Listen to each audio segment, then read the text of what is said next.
Basta ikaw ang kasama, Panginoon, buhay namin ay tagumpay.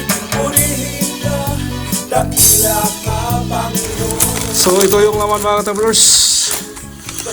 So Zeroin, no, packet wifi, no, super campaign. So sa kanila super tipid, tapos super sulit. So super speed. Ito yung cellphone at saka ito yung charger, no.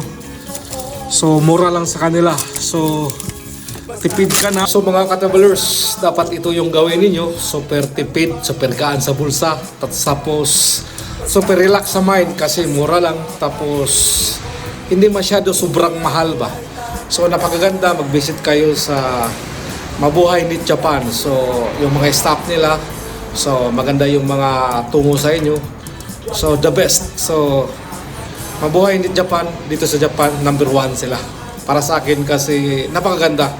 Yung sulit na sulit, kung hindi kayo marunong mag-cellphone or mag-settings sa ganitong, o bumili ba kayo ng simpak sa kanila or Wi-Fi unlimited, so tuturuan kayo. So walang problema sa kanila, hindi hassle. So Mabuhay Knit Japan, the best ka talaga. So mas maganda kung ganito yung gawin ninyo. So kasi dati lagi akong monthly tapos mahal ba, isang lapad at saka kalahati. So ngayon mura na kasi SIM at saka internet, tapos pwedeng makatawag sa kumpanya.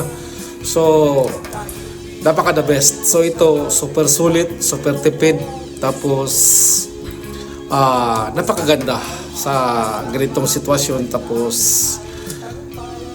sure na sure talaga sa Mabuhay Knit Japan. So salamat sa inyong lahat. Salamat. So para sa akin, nakakatipid ka. Nakakatipid, sulit, tapos napakaganda. May mga promos lang ngayon, no? Packet wifi, 0, no? Campaign nila ngayon. Sa Mabuhay Knit Japan, wala ka nang hahanapin pa. Super tipid, super sulit, tapos super relax sa mind kasi hindi syadong mahal. So, super champion ka na.